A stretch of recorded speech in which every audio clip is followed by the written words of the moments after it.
contract. Are we nulling and voiding that? Yes. Yeah. Just basically So, replacing it with the renewal. okay, and Yeah. so the terms of the renewal is 4 years because we got to cover the basic enrollment, yes? Well, depending upon how you're structuring it, yes. What I'll tell you what we're doing, and it's not necessarily a recommendation, it's just information, is what we're doing is the leadership program takes them to second degree black belt. And then oftentimes the black belt program takes them to first degree black belt.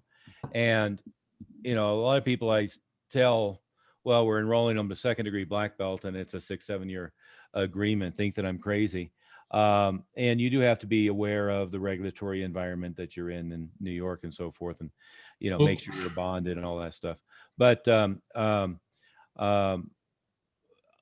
I have found no difference in people's resistance or acceptance in doing a renewal to black belt versus a renewal to second degree. And the explanation to, let's say, the parent of a 7-year-old, which is probably where you'd expect the most resistance, is, obviously Joey's not going to get to his first degree black belt and basically never have an opportunity to wear and never learn black belt curriculum. The whole point of having the goal for, 4 years to get to his black belt is to actually be a black belt and train as a black belt and train with the black belts and learn the black belt curriculum. So it's not a difficult sale. What we used to do is we used to renew everybody to black belt, and then a year or two before they got to black belt, renew them to second degree. And you certainly don't want to wait till they get their black belt to do the renewal. That's always the worst possible thing. But there is two different price structures, one for BBC and one for leadership, yes? Correct. And in practical terms, we're always, if you want to use the word, I not a fan of it, but we're essentially always pitching leadership, and the fallback is black belt. But truthfully, all the conversation is about committing to train to black belt, and the more productive approach is leadership. And by the way, Gustavo, you had a bunch of questions that actually were in an email, which I would recommend you always post this stuff in the Facebook group, because we can get discussion going on all that. And I wanted to cover pretty much everything in there today because it's useful for everybody. And do post them in individual questions. If you post too many questions in one post, it kind of messes the whole so this would be the one question, because I know I sent this question in my email, so that would be one question. Yeah, there you go. Well, most of the time will be today is going through 3 or 4 different sections of this because it was on our topic list anyway, Gustavo. And right.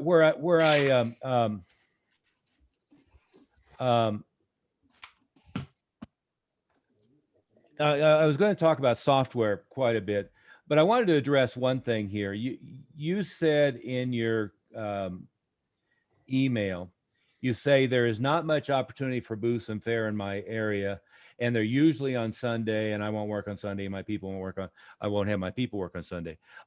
That's a fallacy. What you just said is, in your area, there's a ton of opportunities to do stuff. In fact, 2 of the most productive ever movie booth promotions.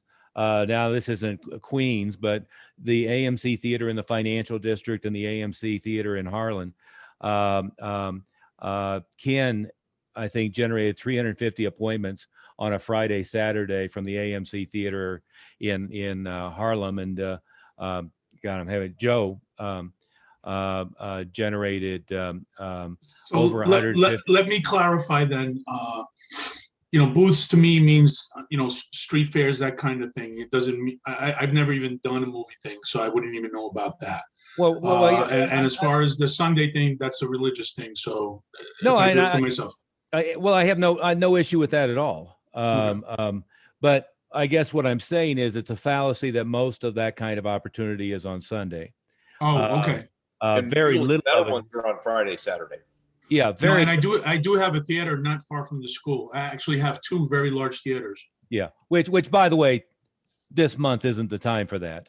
Okay. We're even though like AMC, I think everybody but Regal, as far as the chains have reopened, they're still dead as a doornail.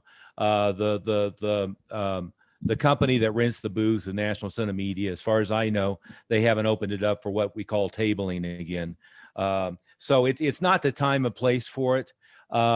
Perhaps by Christmas, maybe summer. My guess is they're back to being crowded by fall holiday season. And by the way, there's such a backlog of blockbusters that got pushed off from 2020 that once people are actually comfortable going back to the theater, they're going to be crazy. But see, a lot of this stuff is, and again, COVID has screwed with the opportunities of live events, and then everybody would fully admit that. But a back to school night at an elementary school is, we've had people with elementary schools book 500 appointments in a week from back to school nights, in August, September, fall or spring carnivals at an elementary school, same deal. So there's all kinds of, including, farmers markets, things like that. There's all kinds of different places. What it is with the live event marketing, and it really doesn't matter what event it is, as long as there's enough people and enough of the right people.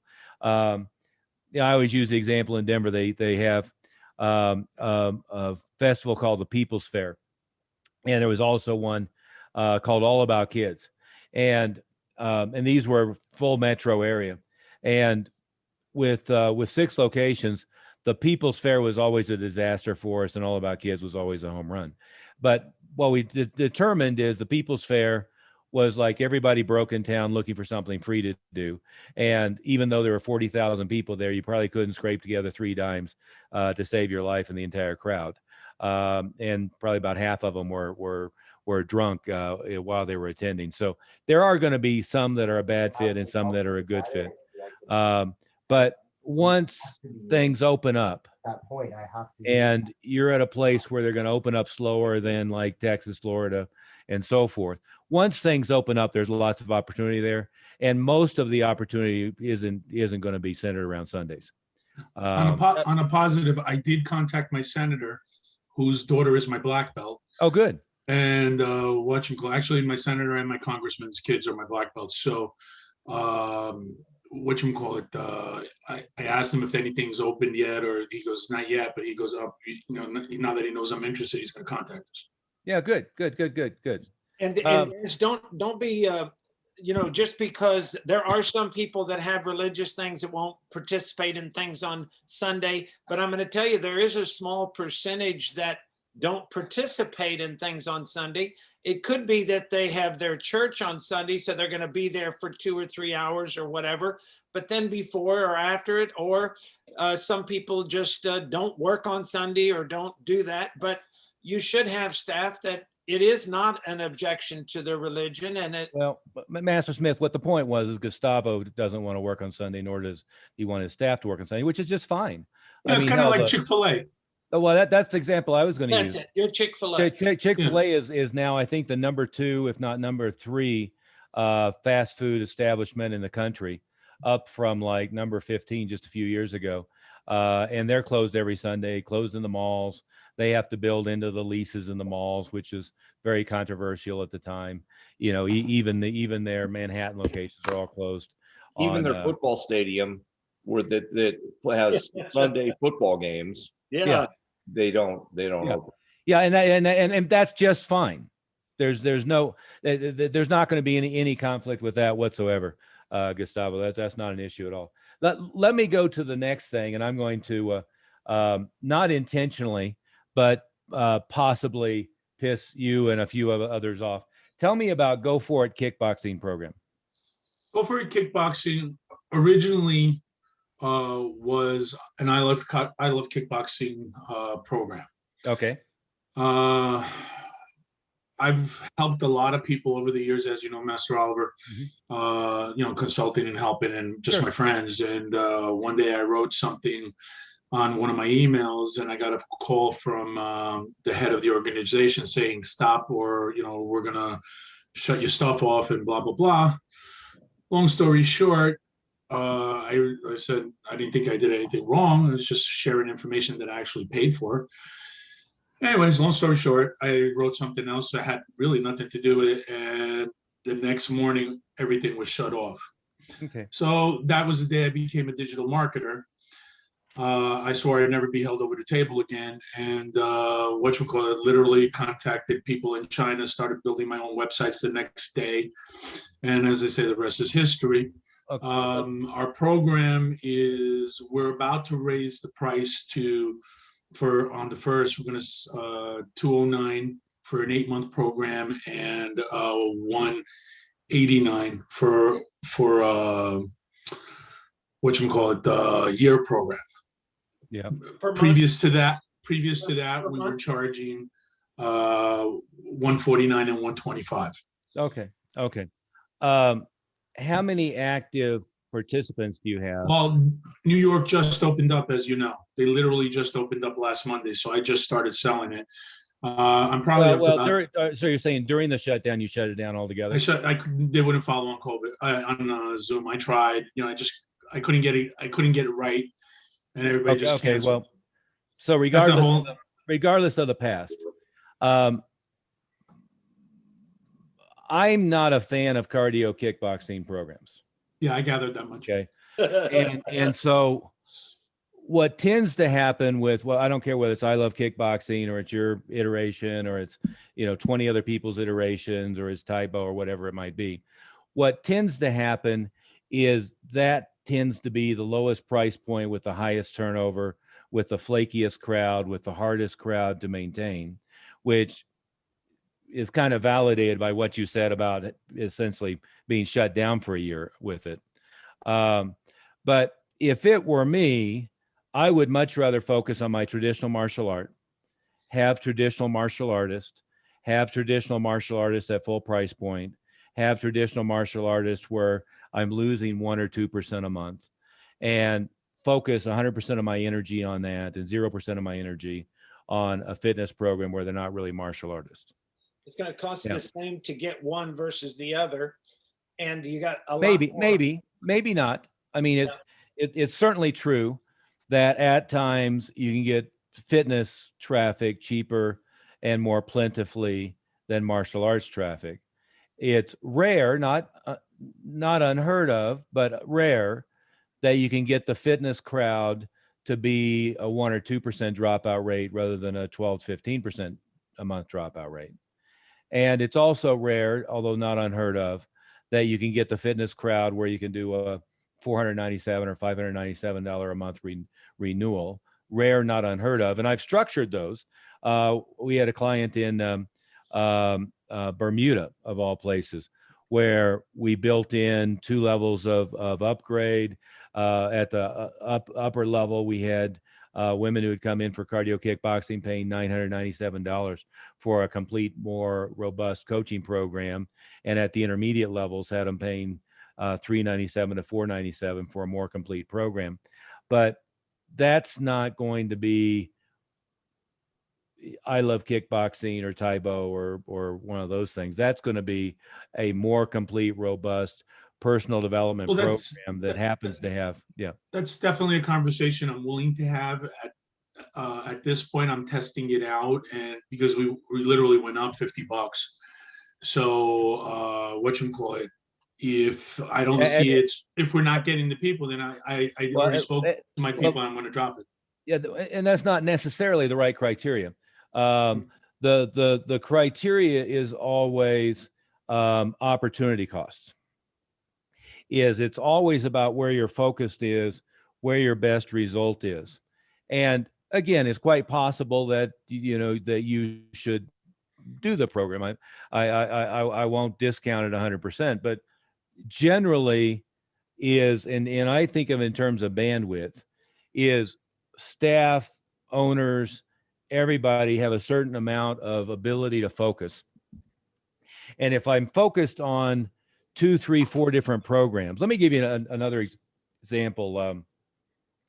Maya did that Cage Fit program, and Master Smith and I have a really good friend in not too far from you in Allentown, Pennsylvania, who according to his numbers, was the #1 cage fit program in the world, and was very proud of it. And we spent a lot of time talking about that. In fact, we were at Sturgis talking about that. And I was going through the numbers with him on the cage fit thing. And why do you do the cage fit? You know, what's the purpose? Well, they have something for the moms to do. And we enroll a 7-year-old and we have something that mom can do and one thing or another, which is the wrong reason to do it to begin with, because the parents should be in the class with the kid, not doing something completely unrelated. Plus they shouldn't be doing something completely unrelated on a completely different schedule.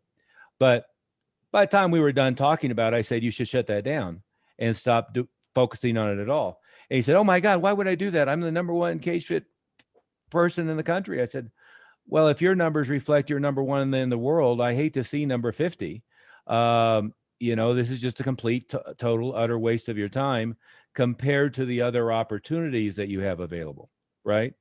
And Gustavo, you can look at Ernie Reyes at his peak with 1,000 kickboxing students in San Jose, and you can look at David Deaton at his peak with his Tigeri program, and you can look at people at their peak with the Taibo and Tiger Schulman.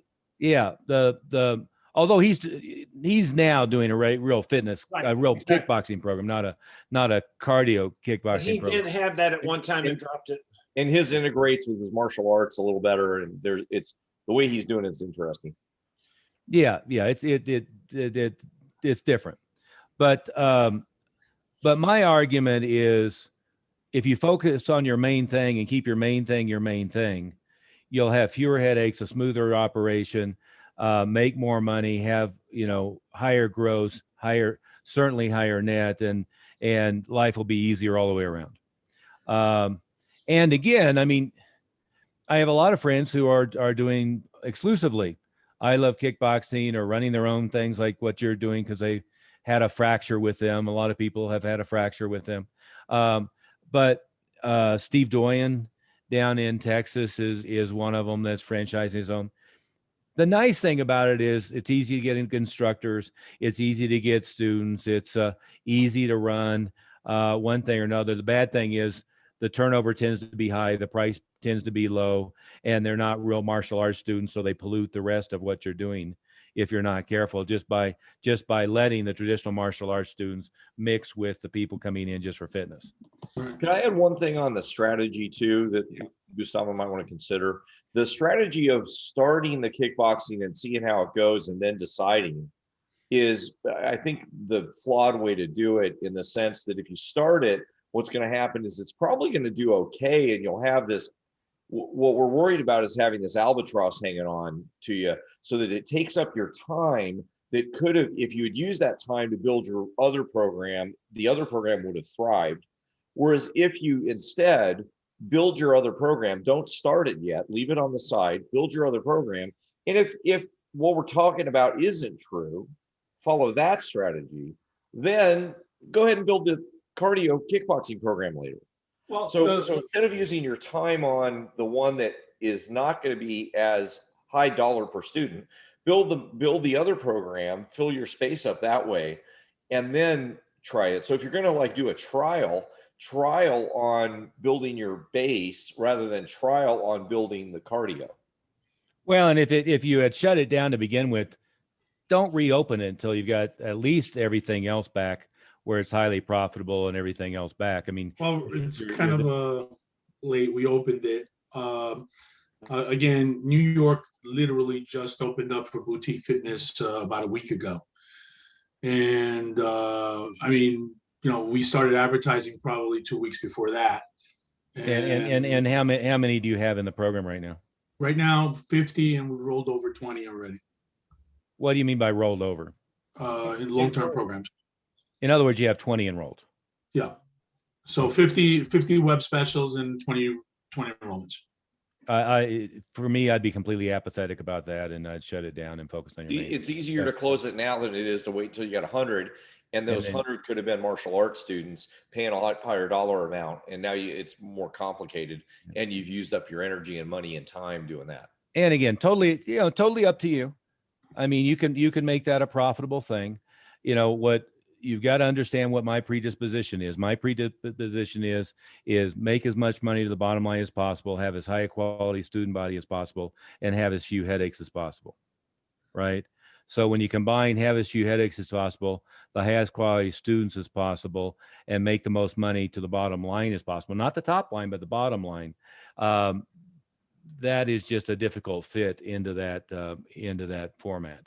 Yeah, and I think Gustavo's thinking, well, I had this going before. I've already got the program. It's not like I have to reinvent it or anything. So, Yeah, who cares? That's all sunk cost. Who gives a shit? Focus on the main thing is the main thing. But at its height, we had between 200 and 300 students at any given time. Good. So what? I mean, literally, I mean, does it add to the bottom? Does it make the bottom line with as few headaches as possible, with as high quality students as possible? I like that. And yeah, I mean, I've had cardio kickboxing programs with 500 people that I shut down. And I mean, I like the aesthetics of it. It's fun to have a bunch of 25-year-old girls bouncing around and doing stuff. But as far as being the primary business, it's not the primary business. You right? remember when we did it before, Master Oliver? We started it that way, but then we used it as a feeder. We converted 90% of them into our regular program. Yeah. So and we just used it as a feeder. Yeah, but enough on that, right? Sounds like a question. The message for everybody is ancillary programs are usually a distraction, not a benefit. Yeah. Sal has that same question. Regardless of what they are, trying to, what dumb people do in our industry is they come up with 5 different alternative curriculums. They think every time they add an alternative curriculum, I can do this thing, it's going to add 5,000 a month. I can do this thing, it's going to add 5,000 a month. I can do this thing. By the time I aggregate all this crap, I've got a decent size and critical mass.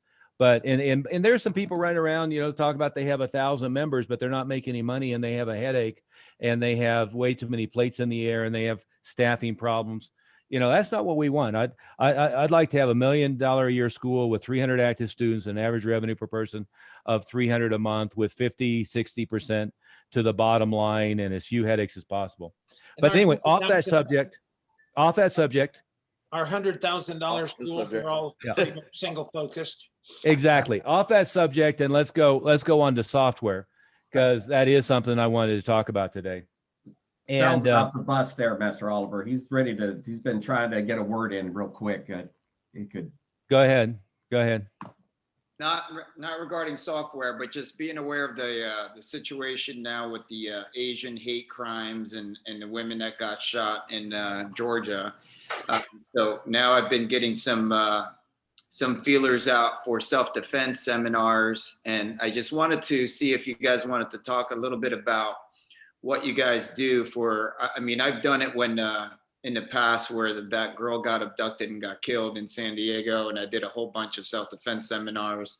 And obviously the whole point of that is, yes, community service, that's one of them, but obviously we want these women to come in and do martial arts. And it's a great opportunity, Sal. You go and do a one-day thing for them, and then convert them all into students. Well, so I just you just opened a can of worms. Yes. And we're going to go to software, but okay. let me give you a short answer to that.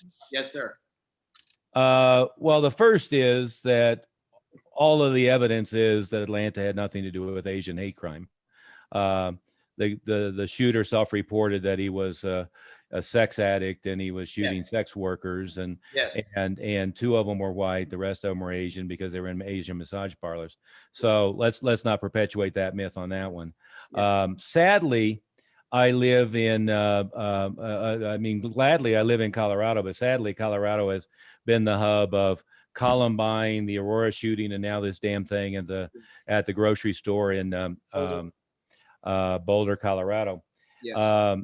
And in all cases like that, I think you've got to be extremely careful about not looking like you're trying to take commercial advantage of a tragedy. So you've got to be What do very they- What do they careful. call them in the law practice? They're what? Ambulance chasers. Yeah. Yeah. Yeah. But you've got to be very careful about that. And then you have a moral and ethical component. And just wearing my politics on my sleeve, the People's Republic of Boulder and the one movie theater that had a policy against people concealed carrying were two of the three mass shooter sites.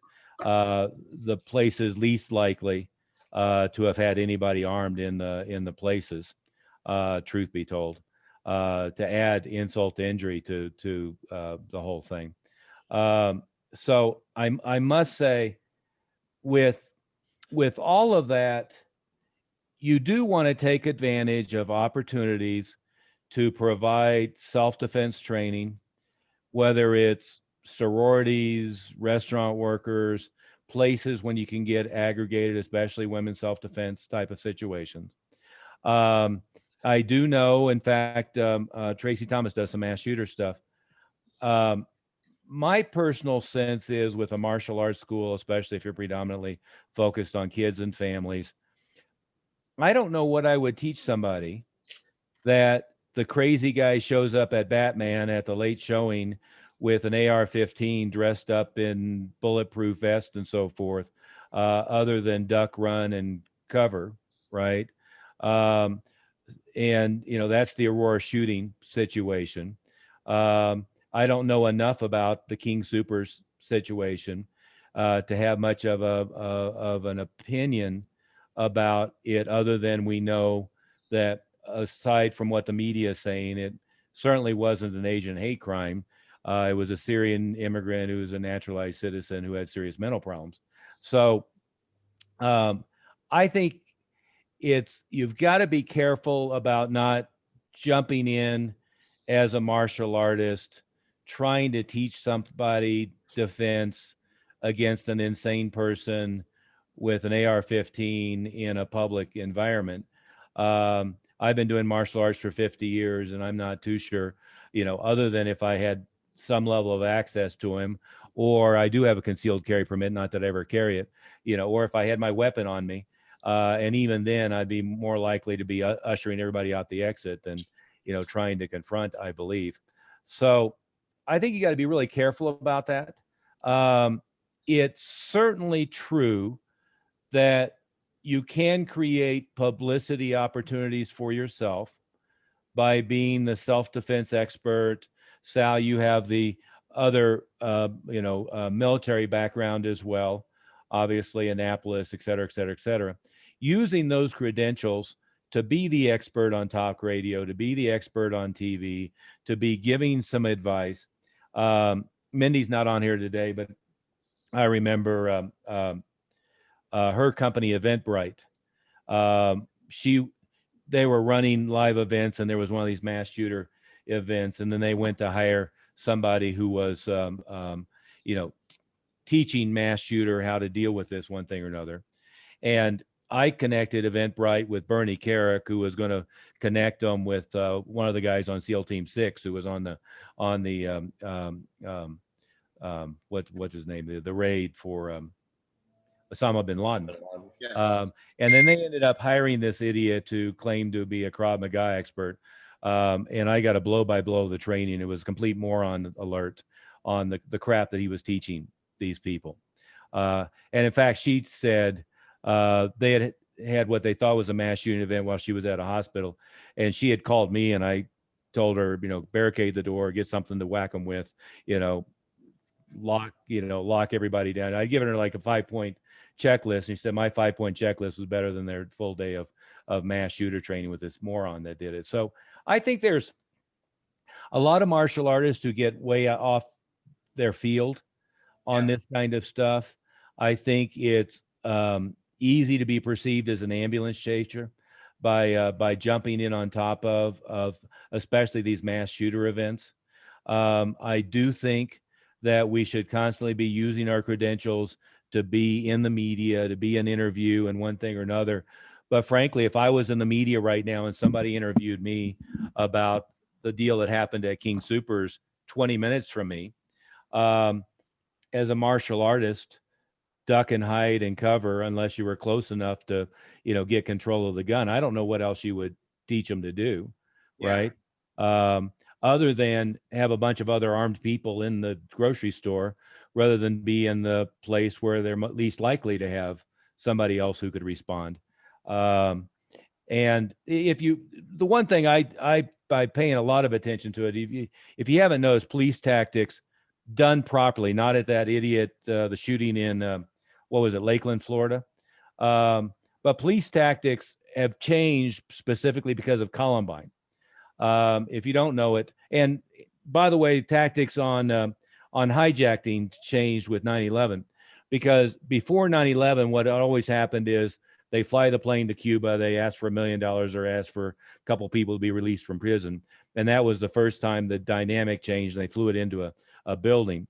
And with Columbine, they changed their tactics because before they perceived it to be a hostage situation, we're going to negotiate. Columbine was the point where the kids are running around killing people as they went. And the SWAT teams and so forth before would wait to establish contact and try to negotiate. Now, first person there is supposed to be first person in, which at Lakeland, Florida, the guy on duty hid and ran. At Boulder, first police person who showed up, bless him, was first person in, and he was first person, or not the first person, but he was the one police officer killed. So Columbine changed the tactics because their tactics at Columbine were flawed because they waited rather than just going in right away. That's a long conversation, Sal, for that. The Asian thing, again, not to piss anybody off, but the Asian thing has been a problem for 20 or 30 years. Historically, inner city, there's been issues with the Korean groceries being ransacked, the various things. I think there's hype about it being something current tied to COVID, and anything that happens in the news gets tied to it. But evidence so far is neither the Boulder thing nor the Georgia thing had anything to do with Asian, and really didn't have anything to do with, I don't know the fact that he was Muslim and, family was from Syria. I can't say that had anything to do with it. He had a mentally deranged person, and people around him knew he was mentally deranged, and, he shouldn't have been able to buy a weapon a week before that he used in that situation. And, comprehensive background checks aren't all that comprehensive right now because they butt up against HIPAA regulations. The guy who was an Air Force veteran who was in a mass shooting was dishonorably discharged after having a domestic violence situation, but some airmen in the Air Force never entered into the database, so he passed the background check. There's all kinds of issues that go far beyond us being able to teach self-defense that would apply in these situations. Sal, that was a long answer to a short question, but yeah. I would be careful about it. I guess my general plan was to just go on social media, say, hey, we're doing something for the community. Yeah.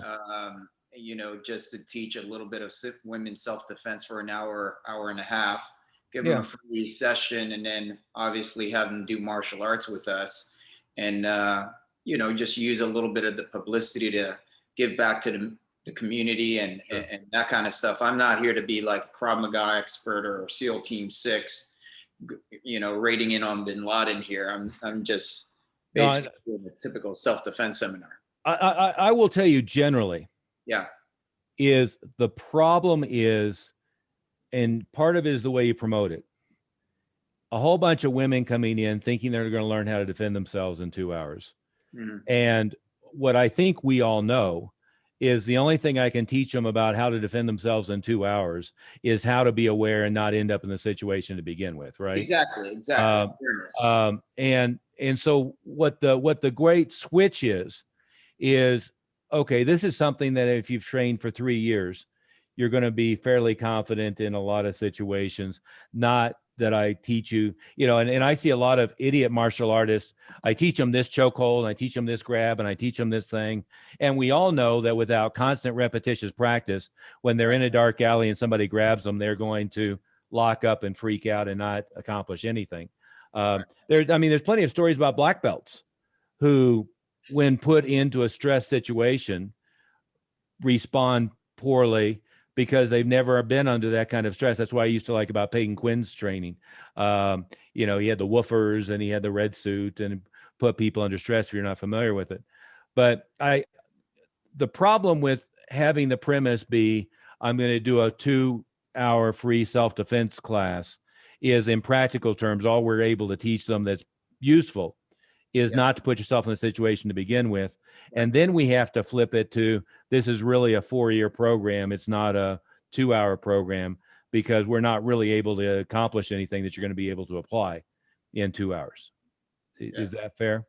Oh, yeah, it's exactly what we were thinking of doing. Yeah. So again, I don't mean to go on a rant, but you do have to be careful. The last thing I would have my schools do is suddenly be promoting, tied to the Boulder thing. And the shooter was from midway between two of my locations. And the incident was 20 minutes away, about 25 minutes from my house and about 25 minutes from both of our northern schools there. So, we're right in the heart of it. And I don't think I'd touch it with a 10-foot pole. Got it. If that makes sense. Nor would I be going to King Soopers saying we're going to teach self-defense active shooter training for all of your employees, because I ethically don't believe that what we would be teaching them would have done them much good in this situation, without knowing more about what the details of the situation was. I would also add that I haven't found that when we've done stuff to try to market events like that marketing on the negative seems to work particularly well. Yeah. Like I remember when I was in Virginia as an engineer, I had a small martial arts club. This is 30 years ago. And there was somebody going around raping women. Yeah. And it was like a serial rapist. And it was a big news in the town. I remember that. Yeah. I mean, I wanted to do some sort of community thing to help, at least like do an awareness class. And it was actually exactly what Master Oliver was saying. Like I was going to teach some awareness things. I wasn't really going to teach any self-defense. And the apartment complex I lived in while I was doing this, it was a temporary job I was on. So there was this huge complex and I advertised there. I advertised all over. I didn't know how to market very well because I was an engineer at the time. An engineer, yeah. Yeah, exactly. But I did a lot of stuff. I mean, I promoted it for like 2 weeks and the guy was still around the community. He wasn't caught yet. So it was still all going on. And it was really big news, very local, very visceral in the town. People were talking about it. The only people that showed up were the people that were the people I personally talked to and the people in the office of the apartment complex. And they only did it because that was it was kind of, they were sitting right there when I taught the thing. And historically, I don't think that, marketing on the positive is better. Marketing on those kind of things, I've never seen that work particularly well. There's not a high leverage. People are upset about it, but then marketing it tends to be, well, yeah, then I'm dealing with it more. Now I'm going back. I don't want to go into the King Sooper. That's kind of what the psychological thing is. If you say, well, now defend yourself from it. Well, I don't want to go into that. Why do I want to go there? So anyway, that might be something to think of too. I haven't seen it generate that much buzz. If something like that happened and somehow you marketing it brought the whole town in, yeah, then you could do something with it. Then we'd probably be for doing it all the time, just ethically and with the right idea that Master Oliver's talking about, which I 100% agree with, doing it ethically. But I would definitely do it if I could bring the whole town in. Yes. I just haven't had a lot of success bringing the whole town in. So that's something to think about. We see that. And, well, it's a good opportunity. And to me, the flip is pretty hard, because if they come in with a mindset of in 2 hours, they're going to learn things that are really productive. And then I, say you have to train regularly in this thing, right? It's a tough mindset.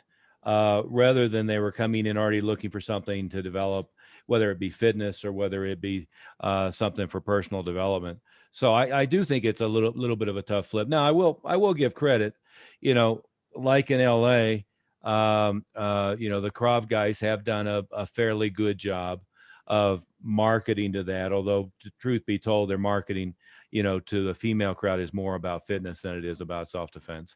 It's like cool self-defense. I mean, cool fitness. but they've done a fairly good job of creating an image of that. Doesn't hurt to have a major motion picture starring Jennifer Lopez featuring, that among other things. But I don't think it's the low hanging fruit that people think it is, from a standpoint of being a real effective marketing tool. Back to our other subject. Our subject was software. And Gustavo, you had asked this, but this is one of the things we normally cover in rotation to begin with.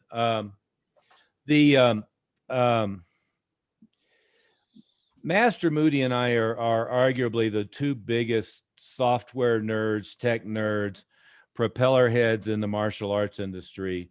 And then we have hidden behind the scenes Merrick, who actually touches and does it. Master Moody developed a very comprehensive CRM, contact management, student tracking database program years ago. I did the same thing. I put thousands of hours and hundreds of thousands of dollars in developing a comprehensive software package. And here's, I think, what our initial take is on all of this stuff. Number one, there's no such thing as a comprehensive software package that does all the things you want to do. And in fact, the more comprehensive they try to be, the worse they are at the individual pieces.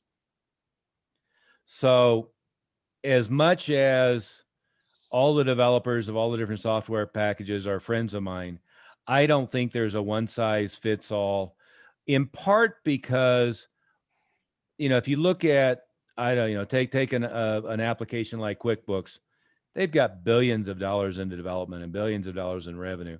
And the martial arts niche is just too small for anybody to do a very comprehensive thing that doesn't break a lot and isn't missing a lot of pieces. So let's start with that premise. Number one, and I'll ask you, Gustavo, when you talk about a CRM, what specific problem are you trying to solve using a customer relationship management program? Well, client tracking, and then of course stats. Okay. I mean, they all tout that they do email and text and everything else, but what I personally need as an old EFC guy, I want my stats, my statisticals, the way Mr. C taught it to us, 20, 30 years ago. There's a great article, and this is an old article at this point from the Harvard Business Review. And I've shared it a number of times in the Facebook group, I think, and I can go try to find it again. But it's called Don't Automate, Obliterate. And it was the predecessor to a book called Reengineering the Corporation, which probably 20 years ago now created the re-engineering revolution that people in the unions and people on the left side said was just an excuse for firing people. But one example they used in that book and or article, I think it was in the article, is it was an example of, I believe it was Ford Motor Company versus Mazda. And Ford Motor Company was going to try to automate their payables unit. And they had, I'm going to butcher the numbers, it's been a while since I read the article, but they had like 1,200 people in their payables department. They're going to try to get it down to 500. And they took a look at Mazda and they figured out that Mazda, of course, you have to proportionally size the company relative to volume. But Mazda had like 3 people in their payables unit. And so they were about 1,000% more efficient than Ford was hoping to get to. And what they found is it had nothing to do with software. It had to do with rethinking the way that things were done to simplify it and redirecting the way things were done in order to get that kind of improved, less brain damage, more net profit. Okay. And I think what happens when people start with software, like, again, not to be belligerent, but I've yet to see a software package that does a good job with stats or with student tracking. And those are both areas that beyond an Excel spreadsheet really don't merit trying to automate. And so when we look at software, the starting question is always, what specifically are you trying to accomplish? And then what's the best tool to do that? And a lot of tools, whether it be Spark or Perfect Mind, formerly Champions Way, whatever, I mean, Fareed is a good friend of mine, and Fareed always, if you ask him, he'll tell you the software package I developed was the best that ever happened at that point. And we never got it to work very well for student tracking. But I think of it as trying to kill a gnat with a sledgehammer, trying to automate something that doesn't merit being automated.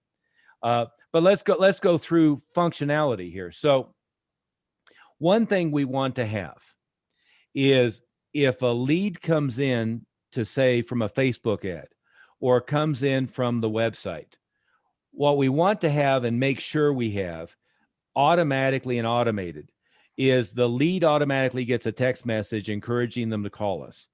The program director automatically gets a text message, that they're expected to initiate a call while the person's on the website. The person automatically gets sequential autoresponder, meaning pre-programmed series of text messages, sequential autoresponder, meaning automatically programmed series of emails.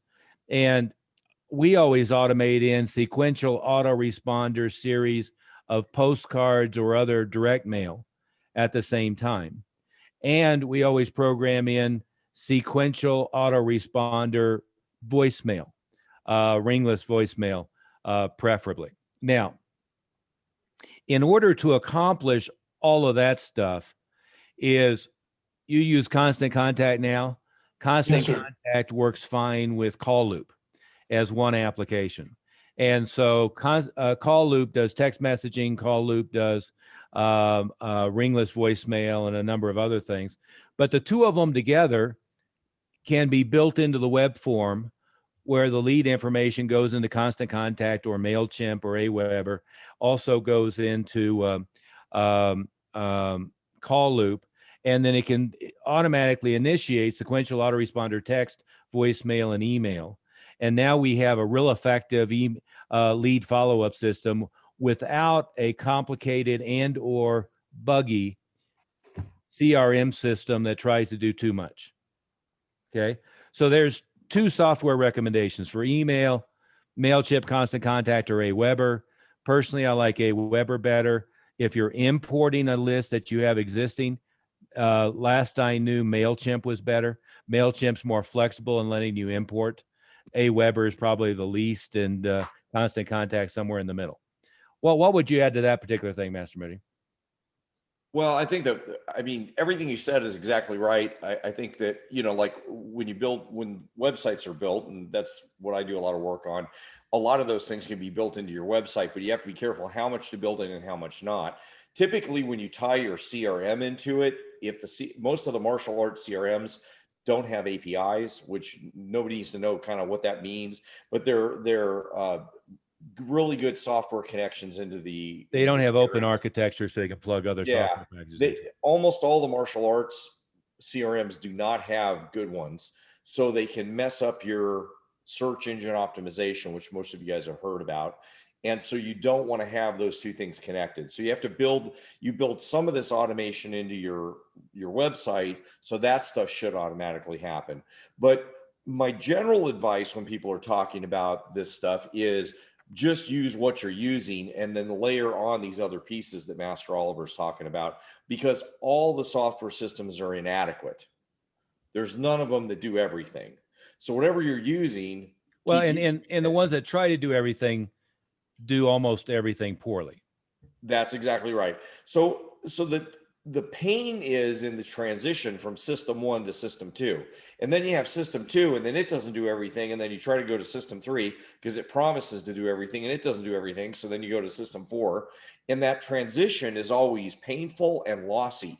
So you lose data, you lose information, you lose focus with your brain that you should be out doing marketing and doing sales and doing other stuff, or hell, having a vacation. So hanging on the beach in Hawaii. Exactly. So keep using what you're using and then layer on these other pieces. And does it mean sometimes that you have to enter data twice? Yep. So live with it. That's just what you got to live with. Because if there was a perfect software system, we'd be promoting it. We'd be working with that company and promoting it and using it and telling everybody to use it. Yeah. But there isn't. So Yeah. Well, and Toby Milroy is one of my favorite people on the face of the earth. They're doing Atlas software. I'm sure it's pretty good. Toby's great, but it again falls into that category. Now, where I was going with that, Gustavo, is now I have the lead come in on the website, and I've got all these follow-up systems in place. And by the way, the most important piece of it is a live person does an outbound call while they're looking at the website, which is the place that was my question.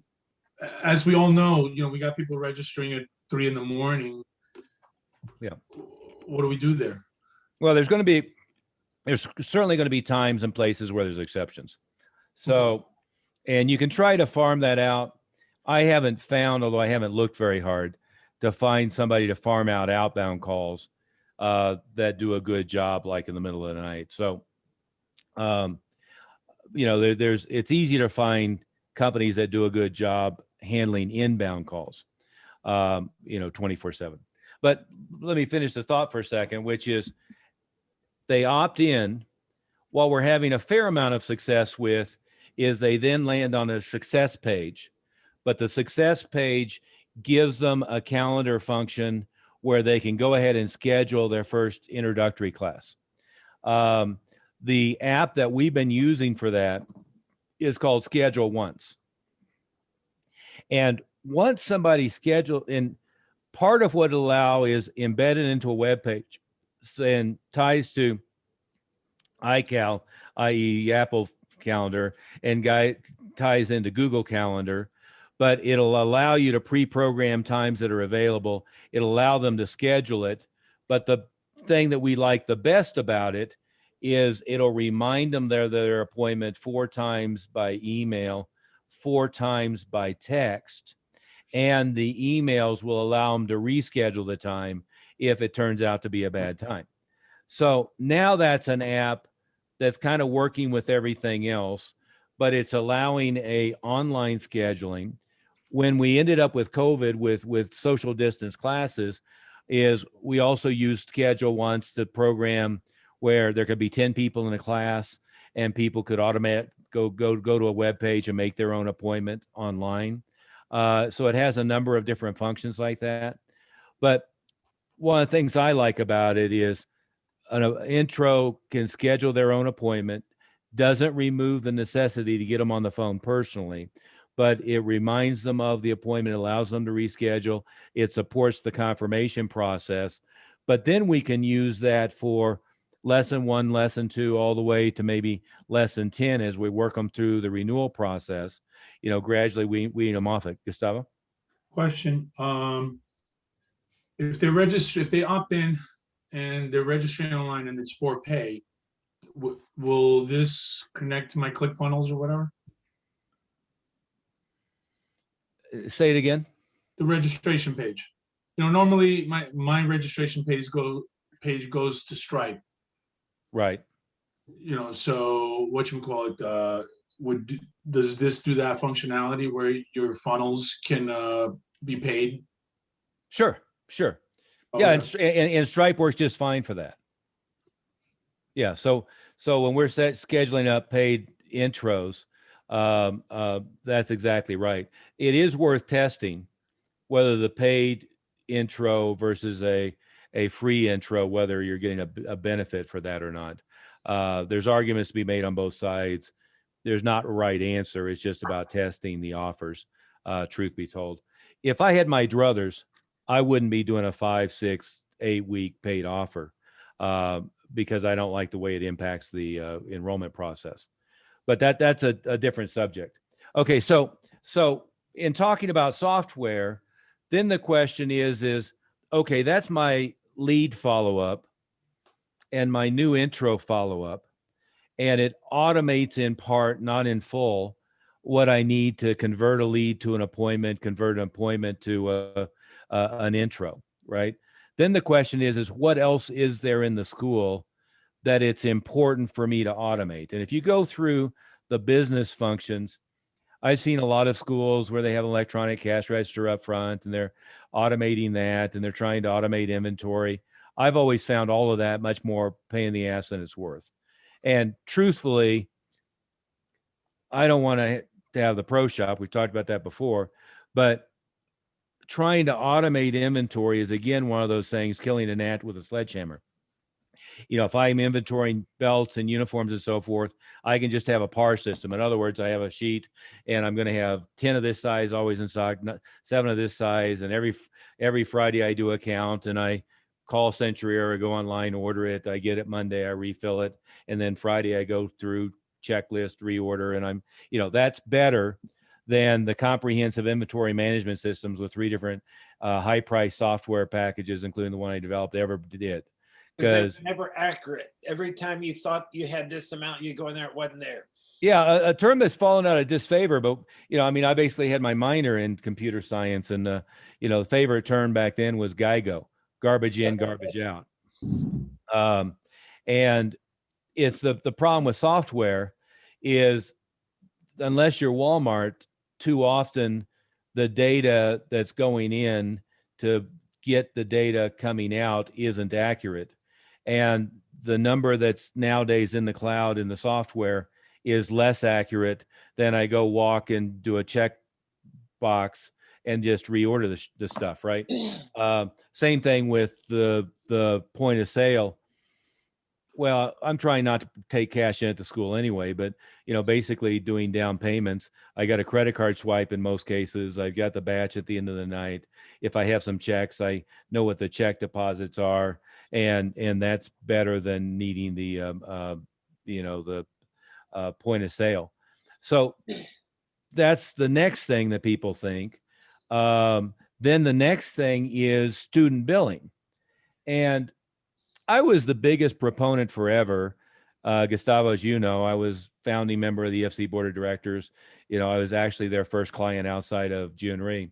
But I was a big advocate for years of the billing companies. And I shifted a few years ago, and I think it was around when the financial crisis hit last time, because the billing companies stopped wanting to be the bad guy. And the reason I wanted them was for them to be efficient and make sure nothing got lost in the crack, and for them to be the bad guy. And when EFC, ASF, everybody started sending the student back to us saying, we can't cancel, you have to go back and talk to the school. Or even worse, started giving the students a 30-day option to cancel, and not wanting to, put a breakup to keep them from canceling.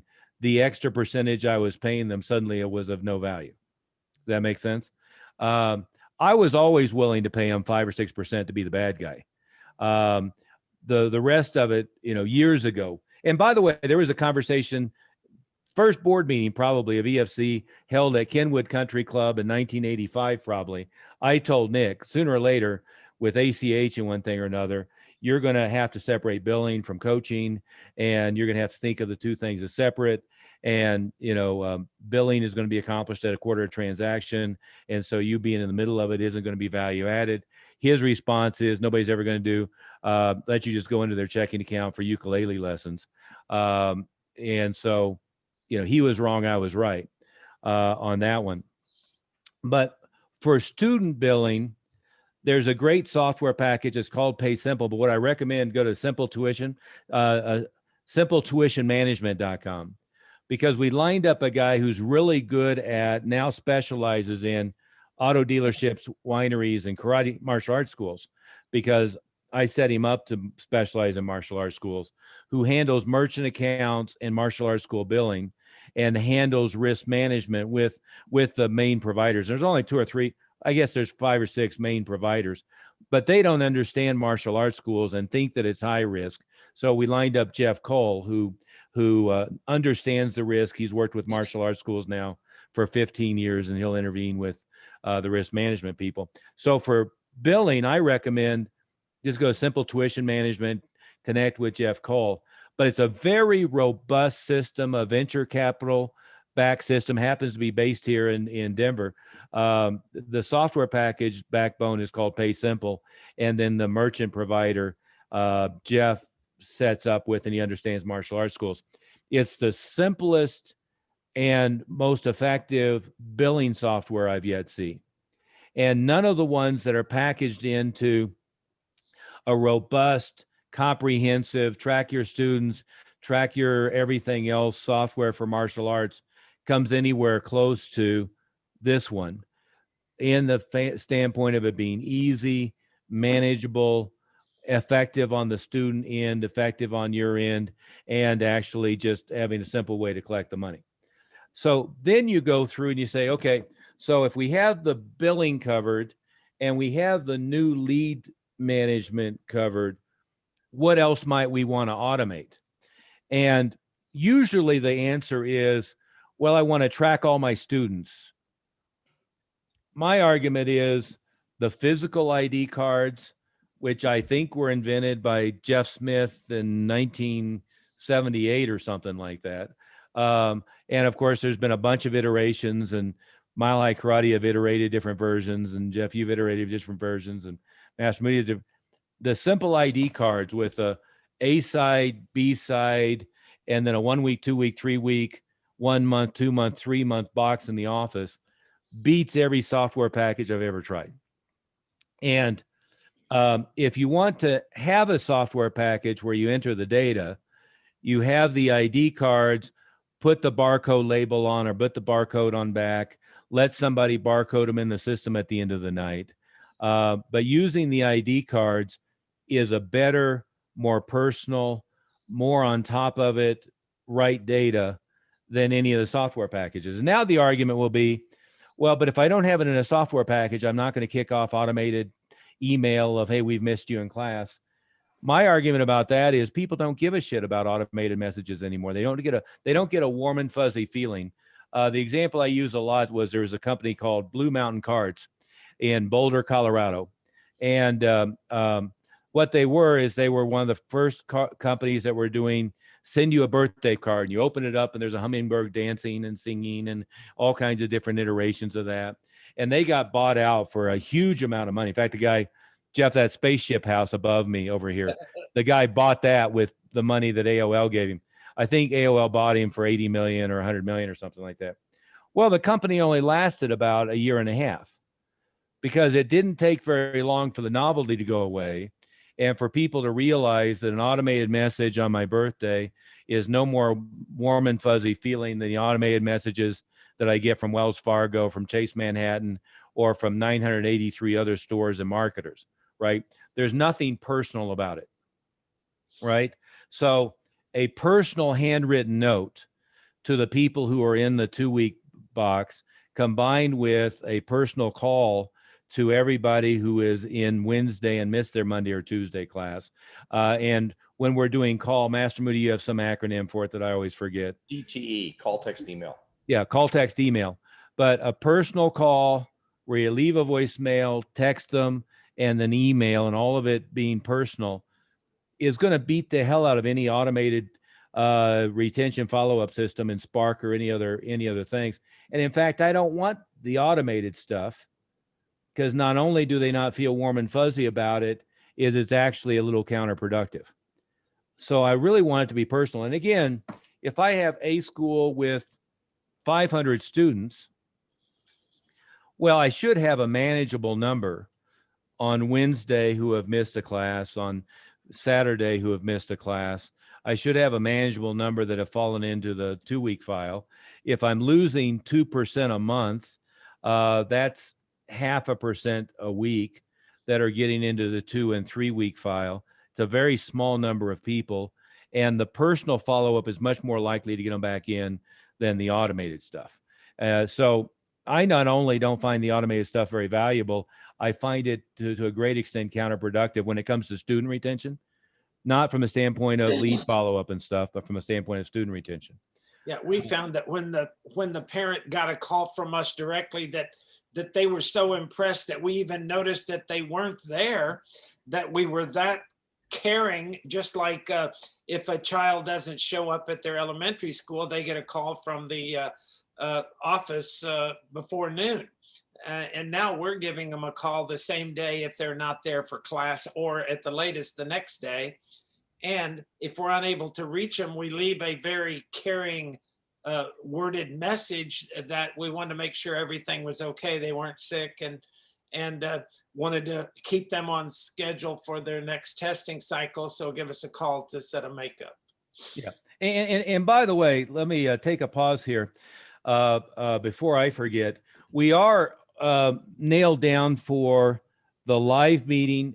It's open to all Quick Start members, leadership, and so forth. It's open to everybody.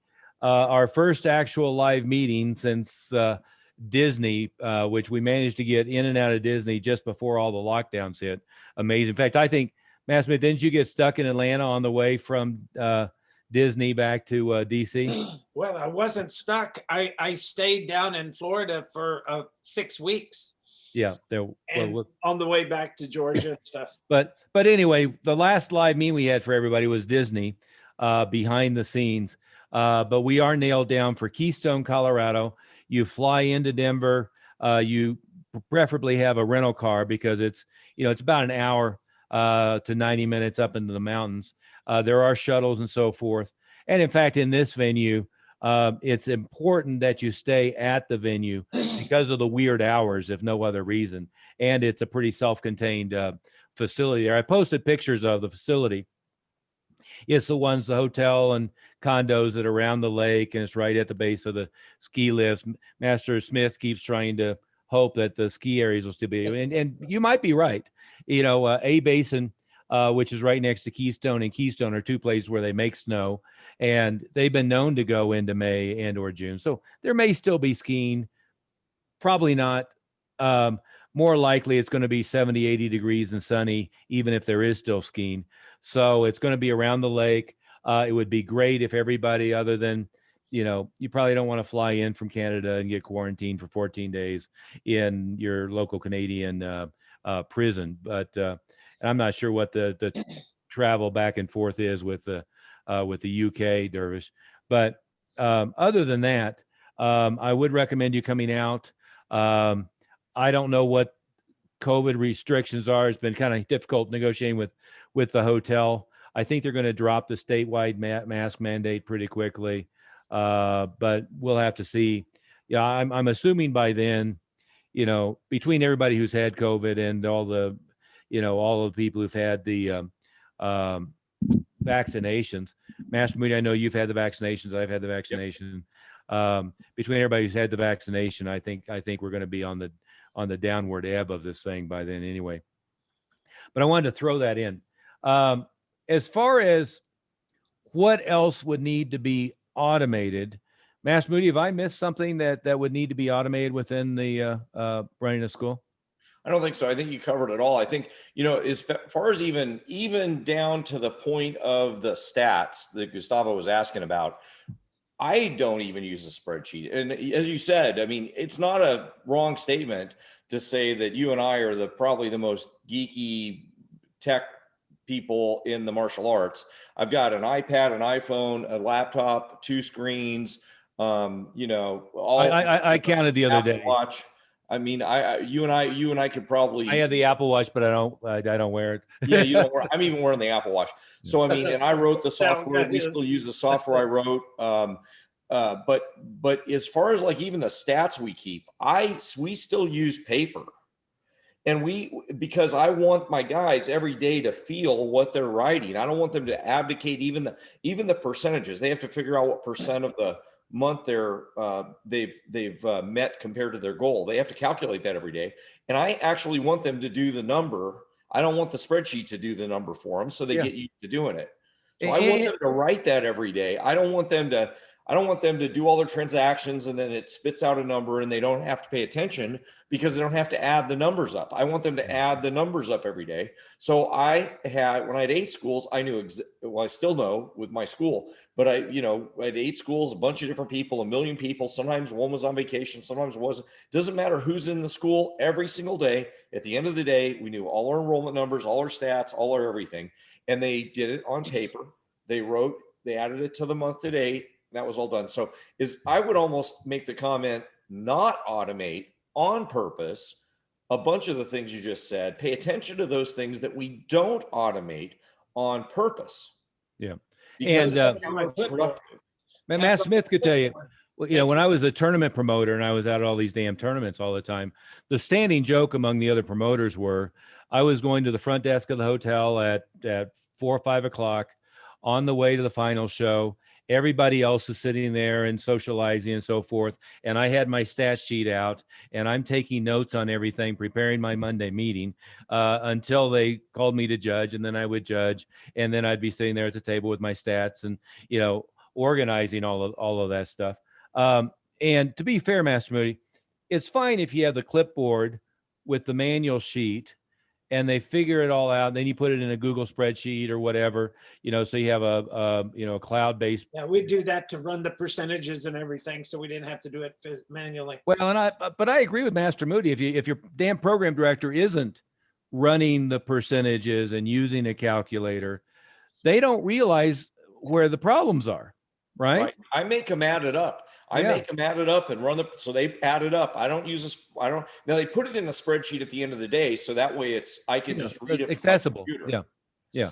But and we posted that spreadsheet and we posted that spreadsheet and it's available for everybody. Yeah. There's several versions of that in the member website and in the Facebook group.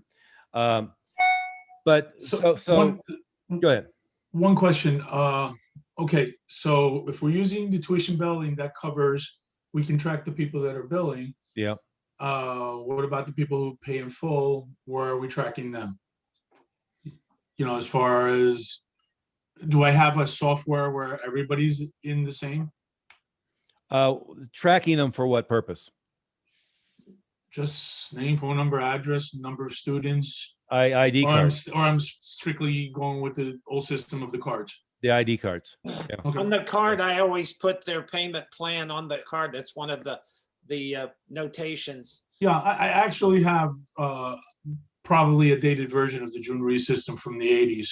Yeah. Those are my cards, and actually, Perfect. Master Smith, you saw my statistical. That's an old school June Reese and Nick Kokina's statistical sheet. You know. Yeah, we've got all the updated ID cards, editable versions, and so forth, all in the member site.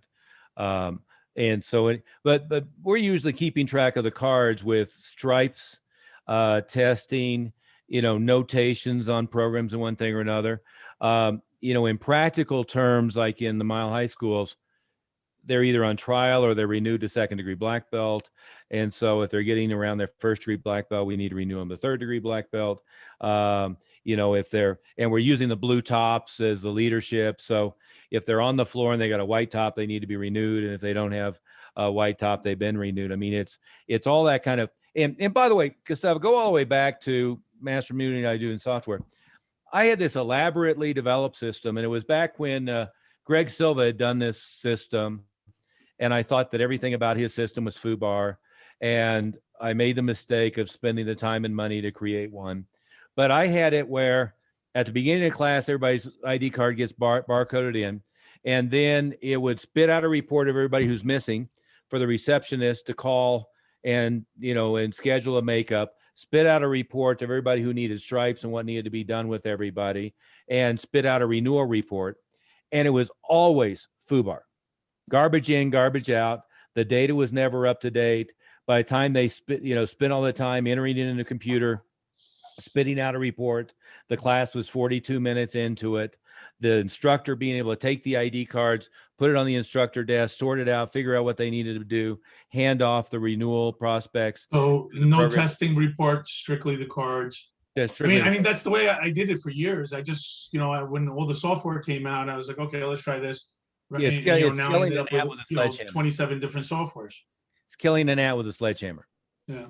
Go ahead, Jan. So I just, okay, now you can hear me. I just wanted to put in a little plug for KickSite. We've been using KickSite forever and I love it. And we just switched to their billing as well. And everything is together. So if someone doesn't pay it in full, it's listed there. And a year from now, we have an invoice from them. Everything is together. My testing goes together.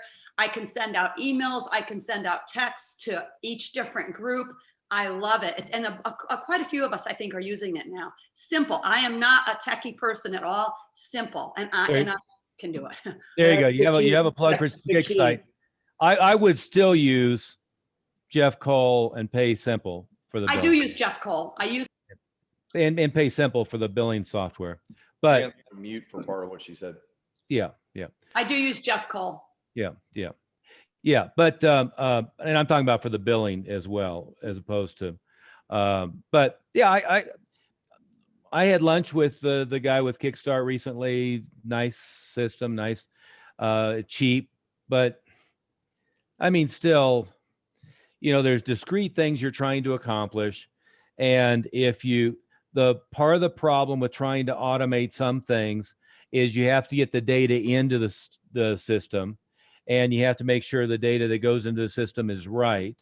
And frankly, if you do, like the old time and motion studies, if you look at how much time you're spending putting data into the system in order to get out usable data out of the system, in cases of inventory, point of sale, student retention management, testing prep, in my argument is you can do all that stuff manually quicker and more accurately than you can with software. And if you want to get the data in the software, certainly you can put barcodes on the ID cards and barcode the stuff and so forth. But anyway, anything else on software before we move on to last topic before you have to go?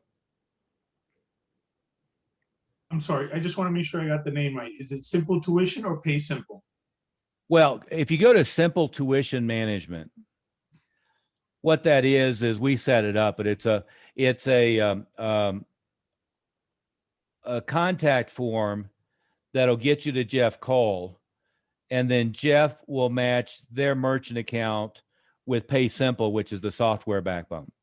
And the Because I software use Zenplanner. I think I have Pay Simple with them. I'm not sure. yeah, that's it right there. Simple Tuition Management. Okay. Yeah. But Pay Simple is the backbone, and Pay Simple is a very when I say robust, that's the wrong word.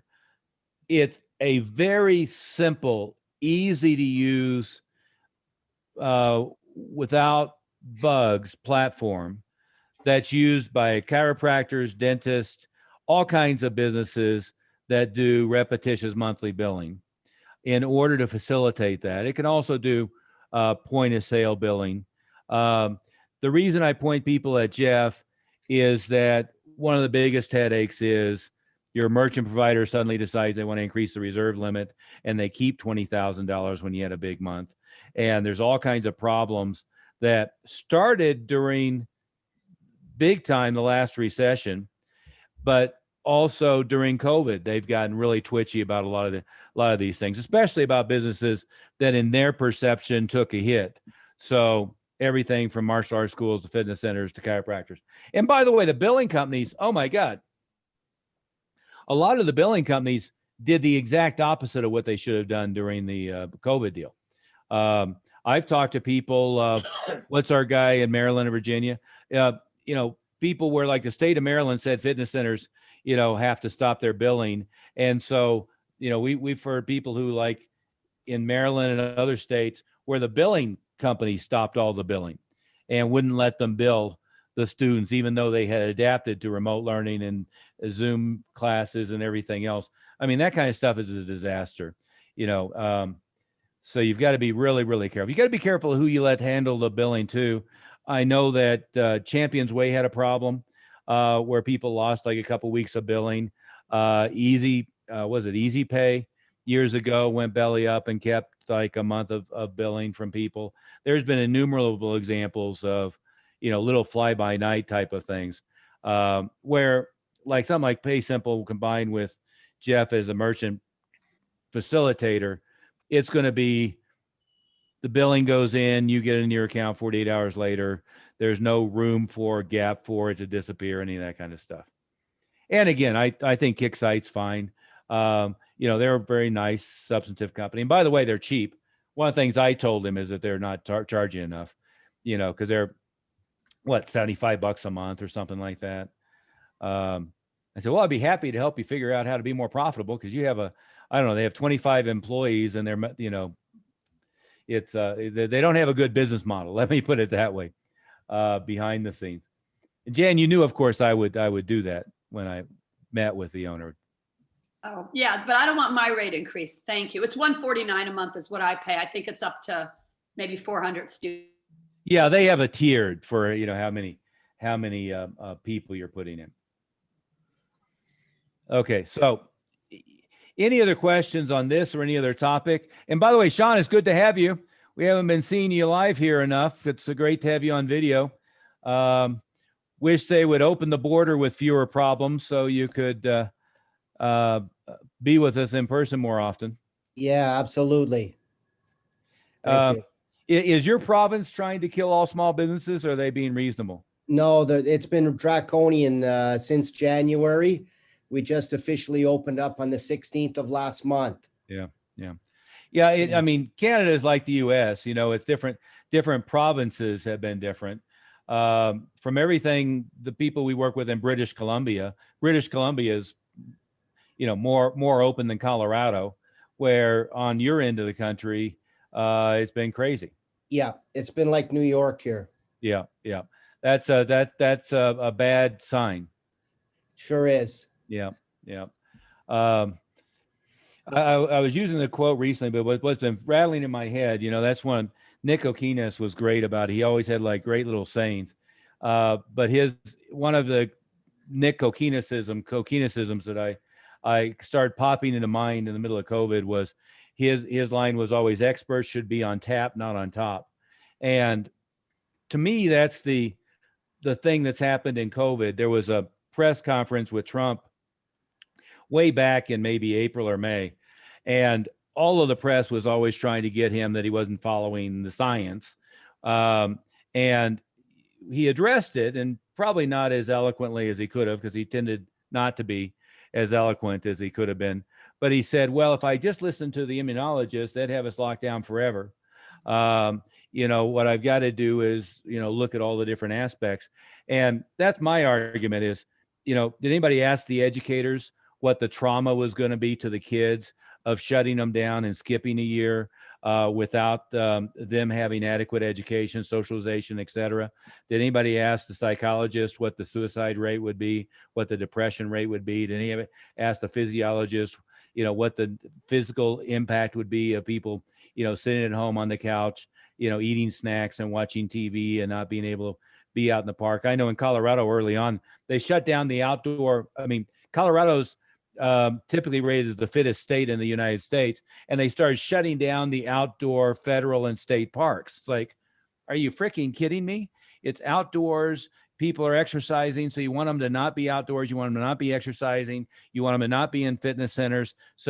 And one of the comorbidities is obesity. So you want to spike obesity at the same time, because you're trying to shut down people who are otherwise healthy. So a 35-year-old with zero body fat, well, you know, 5-7% body fat in Colorado couldn't go out to Red Rocks and run the stairs like they normally would, because they shut it down because Denver was stupid. And it's, again, you listen to the experts, but you want to listen to all the different facets, right? Of, you know, I mean, how badly is New York's economy getting hit compared to Florida? How bad is the economy in your province being hit compared to British Columbia, et cetera? You've got to have all the different aspects that you look at, which is why command and control economies don't work. It's all out there. It's the censorship and the media that's a problem. Oh, absolutely. And I would say beyond censorship, it's the attempt to terrorize the population. Yeah. Right. And there's a great clip of I posted it once, of what makes a Fox News story from the movie Bombshell. But the clip applies beautifully to all of the news media, whether it's print, TV, radio. Is basically, it was, you know, a Fox News story is something that pisses off your grandfather or scares your grandmother, and it, you know, it's more complicated than that. But that's all of what's been happening with the news, which is also, frankly, while I'm surprised and happily surprised that pretty much everybody who is back to open is getting 95 to 98% of their students back in. So only 2 to 5% are wanting to do Zoom classes if they can do in-person classes. That's a much higher percentage than I expected, given how much terrorizing has been done over the last year. Yeah. Good. Any other question? Yes, Yeah. ma'am. Go ahead, Maggie. I actually wanted to ask, do you know where would the information be for the Keystone meeting? Would that I be will be putting together a sheet probably by tomorrow. okay? And I'll put it in the Facebook group. It'll be in the next package that's physically mailed out. I'll email it out. We'll fax it. We'll get all of that stuff. They have a specific reservation line with discounted room rates. And by the way, the room rates are very reasonable. 109 a night or something like that. So, but it is helpful to make sure you stay in that facility, given the weird hours that will be facilitated. And what we're going to do is we're going to, for our business meetings, do lunch on Friday and lunch on Saturday in the meeting rooms as we go. And then we'll break in the evening and you can do whatever. The testing will go more or less 7 p.m. on Friday through to about 4 o'clock on Sunday. That'll be going on in the ballroom. We're going to have a couple different meeting rooms, perhaps in the ballroom during the day to spread out a little bit. Okay. Right now, they're twitchy about social distancing. Probably by May, they'll be less twitchy about it. Okay. Thank you. You bet. What Yes, time sir. do you recommend leaving on Sunday, sir? After 6 in the evening or on Monday. It's more or less 2 hours from Keystone to the airport. So if you factor that in, and you'd want to be involved in what the testing and so forth until 3 or 4 in the afternoon. And I'd recommend just stay over Sunday night, fly out Monday morning.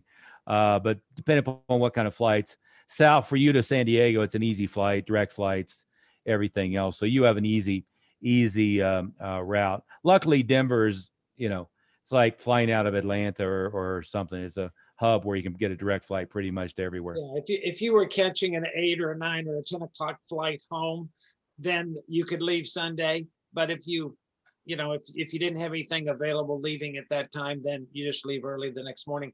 I would tell everybody to try to come in on Thursday. We do have what we call behind. Yeah, don't try. Do come in on Thursday. Yeah. We do have a behind the scenes on Thursday that is very helpful for a lot of the members to come in and see all these things we're talking about actually live going on in class in a school at the same time. So at the Thornton Mile High Karate, which is about 30 minutes from the airport. So we usually start that around 4:35 at the latest, but classes start around 4, so you get a chance to see classes going on. We kind of direct you on what's going on and explain different systems. And Thornton has always been very generous in giving a lot of their paperwork stuff that they have for handouts and things that they utilize that a lot of people hadn't seen before. That was helpful. So do get in there and do record whatever you want to record. So you catch a lot of this live at the school there. So again, if you get in by 2 o'clock, then you can grab lunch and then head over there, or head over there and then grab lunch. It probably makes more sense. They're in a big shopping center that has a lot of food places. Yeah, absolutely. Yeah. So Thornton Mile High Karate. right. Don't use that with Westminster.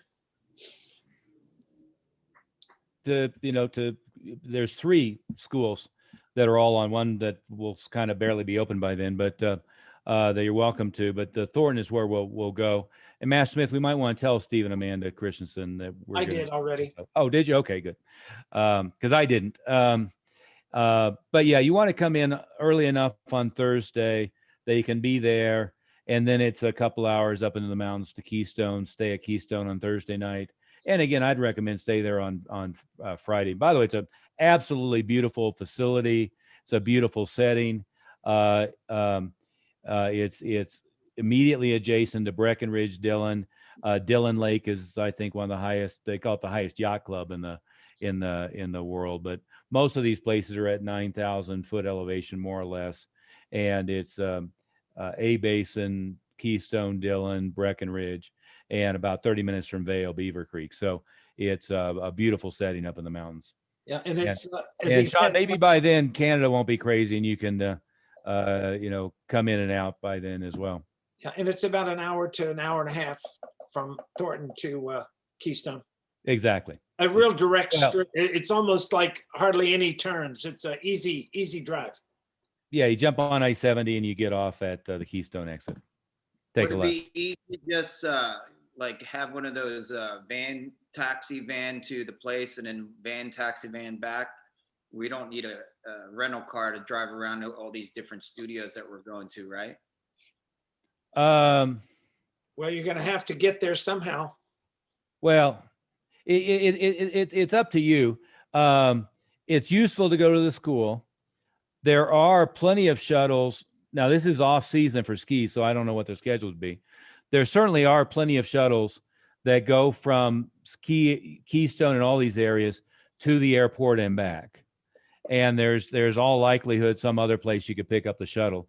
I'm the one that always rents a car because I like to be free to do other stuff. You know, I know other people We've had schools that carpool. You know, they just put it on our Facebook page if you want to carpool with somebody and y'all coordinate getting in about the same time, and then take the car together. We've had quite a few people do that in the past. Once you're in Keystone, there's no, once you're in Keystone on Thursday night, there's no reason to have transportation except to get back to the airport on Sunday, because it is a self-contained facility, restaurants and everything else. So there's no particular reason to leave. In fact, it's kind of counterproductive with the schedule. So to your point, other than to be able to make the detour and see the school, there really isn't any particular reason once you're up there. And we've had some people that Ubered over to Thornton and then caught a ride with somebody from the group up to the mountain. So it does help to plan that out ahead of time so they know they have enough room in their car, so even if you just need a ride from Thornton to the mountain, an Uber from the airport to Thornton is not going to be that expensive. And then you could double up with somebody, get a ride to the mountain or a ride back to the airport, even with somebody if you carpool up. Just coordinate flight times. Yep, very good. On that note, we'll call it a day. I'm sure we raised a bunch more questions as well as answering them, posted in the Facebook group on any of that stuff. Gustavo, we didn't get quite through all of your stuff in that email, but we made a pretty good stab at it. He took off already, I think. Okay. Thanks, guys. Yeah. Thank you, sir. Matt Smith, Mr. Dunn, you want to hang out for a second?